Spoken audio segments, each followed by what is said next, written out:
Hello children.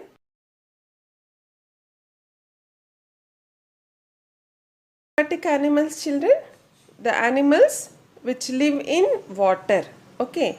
So animals which live in water are called as aquatic animals. So as you can see here in the picture, so these animals which live in water, such type of animals are called as aquatic animals.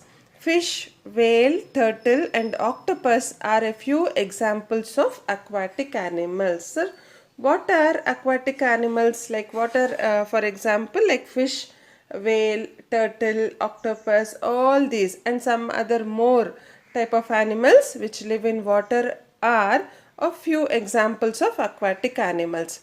Fish have fins and whales and turtles have pedal-like flippers that help them in swimming.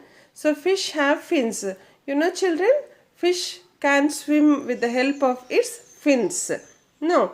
And here whales and turtles, as you can see in the picture, what do they have? They have got a pedal-like flippers. This one, we call it them as flippers. Okay. So which help them in swimming. So with the help of these flippers, they are going to swim. Okay. Most aquatic animals respire through gills. Okay. So respire in the sense they breathe. Okay. How do they breathe? Most of the aquatic animals, they breathe through their gills. Clear children? Okay. And now what are amphibians? Amphibians. So amphibians like animals such as frog and salamander that can live both in water and on land are called amphibians. So what are they? Which can live both in water and on land. So these type of animals are called as amphibians. So for example, frog and salamander. Okay. So most amphibians have lungs that help them to breathe on land and moist skin that helps them to breathe underwater. So how are they able to breathe? No. So most of the amphibians, they have lungs which help them to breathe. So they have lungs which help them to breathe when they are on land. Okay children, as we learned that, so they are on the land and they are also in the water. No. So when they are on the land, they breathe through their lungs. And what type of skin they are having? They are having a moist skin. Moist skin in the sense a wet skin. Okay. So this wet skin is going to help them to breathe underwater. So when they are in the water, so through this wet skin, they are able to breathe the air. Clear children? Frogs have well-developed, strong hind limbs that help them to hop on land and webbed feet to help them swim in water. See, frog is performing two type of different duties here. So what are they? Like when it is on the land, so it is hopping. No, it is hopping. And when it is in the water, it is swimming. No, how can is this possible? So because as it got strong hind limbs. Hind limbs is what children? Like hind limbs, limbs are nothing but the back limbs. Okay, because of this, so it is able to hop on the land and it has got the webbed feet. Webbed feet. This is the webbed feet. Here you can see. Limb is this part. This is the limb. Okay. So, and because of this web feet, it is able to swim in the water. Clear children? So, when the frog is on the land, it can breathe through lungs. And when it is in the water, it can breathe through skin. So, when it is on the land, it will hop. And when it is in the water, it can swim. Clear children? So this is about amphibians. And now about aerial animals. Aerial animals. Like what are aerial animals? That can fly. As you can see in the picture, a bird which is flying. No. Animals that can fly and spend their maximum time in the air are called aerial animals. So aerial, that is air, okay. So which can fly and spend their maximum time in the air are called as aerial animals. Birds are examples of aerial animals. Why? Because birds can fly. So that is why they are the examples of aerial animals. They have hollow bones, boat-shaped body, wings and feathers to help them fly. So how is their body structure, children? So how is their body structure? So because their body structure is in such a way that they are able to fly in the air. So how is it? So they have got hollow bones. Hollow bones in the sense the bones does not carry any weight. So they are empty. Okay. So lightweight, that is hollow bones, boat shaped body. Why it is boat shaped body? Because it has to fly. So that is why it has got a boat shaped body. Okay. And they have got wings and feathers also. So because of this they are able to fly. Bats are the only mammals that can fly. So again bat is also able to fly, but that doesn't come under aerial animal. Bat is a mammal. No, bat is a mammal. It can fly.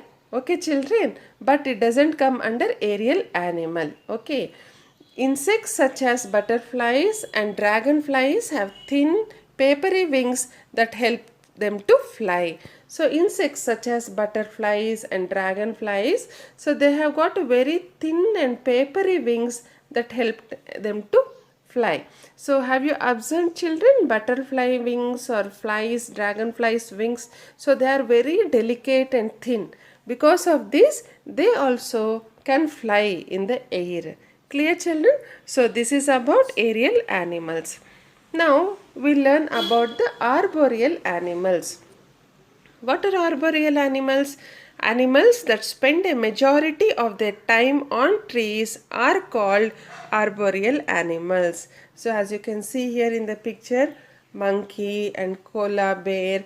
So they are arboreal animals. Why? Because they spend maximum time on their trees. No. So they just live on trees.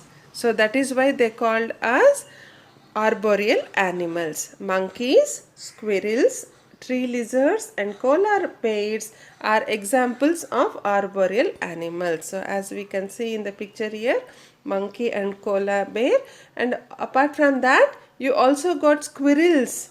Squirrels, have you observed, children, squirrels on the trees jumping? Okay, so squirrels and tree lizards. So they are all some examples of arboreal animals. These animals have strong limbs and sharp claws that help them in climbing trees. So how are they able to climb the trees? Because of their strong limbs. Strong limbs, okay. So and sharp claws. Sharp claws. So here these are the limbs. So these are the claws, okay. Because of that, so what happens, they can hold the tree branches, okay. That is why they will be able to climb the trees. Clear, children? The tail of monkeys help them to hang on the branches of trees. So with the help of the tail, the monkeys hang on the branches of trees. Have you observed any time monkey hanging on a tree? Yes. So children, so this is how the animals, they are adapted to environment. Like in the beginning, so what we learned that, so the adaptation of environment is based on three characteristics. No. So what are they? Body parts, body coverings and their behavior. No, how are the body parts, body coverings and behavior are designed or framed is according to the environment they live. So here as we learned, like these animals, like arboreal animals, they have got strong limbs and sharp claws so that they can climb the trees. No, so and they can hang on the branches of the trees. Same like that. So whatever different type of animals we have learned until now, if in the adaptation to environment, so they are habituated, in the sense they are able to live in that particular surroundings because of their body parts, their body coverings and their behavior. Clear, children? So this is what we learnt about adaptation to environment. So next we are going to move for adaptation for food. On the type of food that animals eat, they are grouped into the following categories. So what is about adaptation for foods, children? So according to the type of food that the animals eat, so they are grouped into different categories. For example, we human beings, we eat plant food, we also eat animal food. No. So same like that, animals also, like they have got different type of eating habits. So according to that, they have divided into different categories. Okay. First we learn about herbivores. Animals that eat only plants are called herbivores. These animals have strong and broad teeth in the front to bite off leaves and grass, and strong chewing teeth with space in between them at the back. See, children, so what are herbivores? Animals that eat only plants. Okay, only plants like grass, all other plants. So such animals are called as herbivores. So how do they eat these, children? So they have got the very strong and broad teeth. So their teeth are not sensitive like ours. So animals have got very strong and broad teeth. So where do they have this strong and broad teeth? In the front, to the front side of their mouth. Okay. So what do they do with these? They'll just bite off the leaves and grass.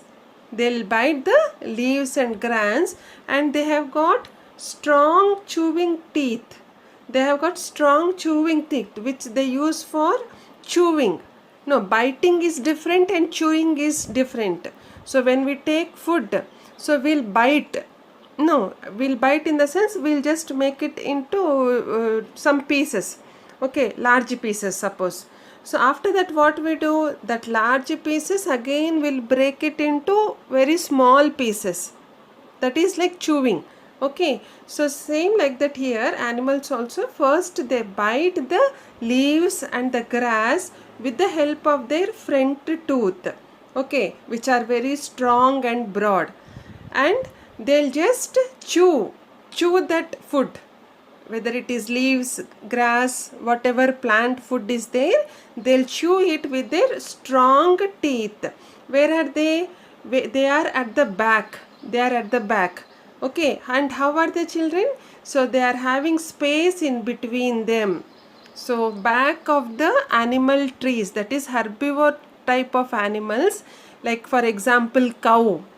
Okay, cow, bull, ox and all that.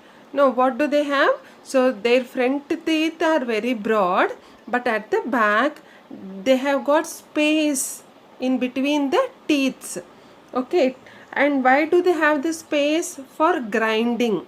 Grinding is nothing but making a smooth substance, like whatever food they have taken, so they will bite it first, chew it and then grind it. In the sense they'll make it a smooth substance. Okay, children, so they are able to travel long distances with the help of their long and strong legs in search of food. So they'll go in search of food. They'll travel from one place to another place in search of food. So how are they able to go? With their help of their long and strong legs. With the help of their long and strong legs, they are able to walk for so far away places in search of food. Okay, children. For example, deer, giraffe and elephant. These are some examples of herbivores where they travel for very long distances, okay, to get their food. Okay, other examples for herbivores are like cow and ox, bull, as I said before. Even they also come under herbivores because they eat only plant food. Clear, children? Yes.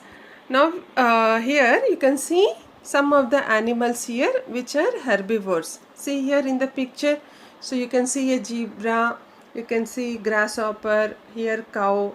Okay, so this is zebra, grasshopper, cow, rabbit, caterpillar, goat, deer, elephant, all this, and we have so many also other animals. So these are some of the examples of herbivores. Yes, children. Now, plants products are rich in a substance called cellulose. Human beings cannot digest cellulose. Most herbivores have microbes in their digestive tract that help them to digest cellulose. See here, children, you have got a substance called cellulose. Okay, so like as we have fat, carbohydrates, proteins, minerals and all that in the food, no? So here plants, they have got a very rich substance which is called as cellulose. Okay, so this is also a white fibrous substance.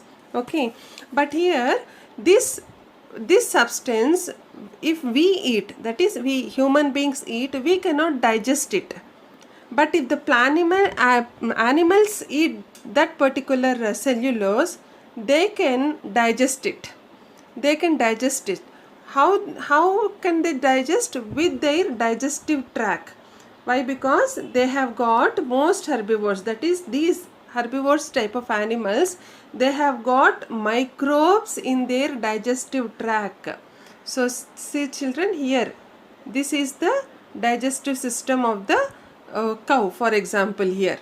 But most of the herbivores, they have got microbes in their digestive tract. With this help, with this microbes help, they are able to digest the cellulose. Okay children, so even this cellulose is also available in wood, paper, cotton and all these substances. Okay, so cellulose is very like hard substance which we cannot, that is human beings cannot digest, but herbivores, such type of animals, they are able to digest it with the help of the microbes. Okay children, clear? So this is one contest in science which we have learned today. Okay, and now we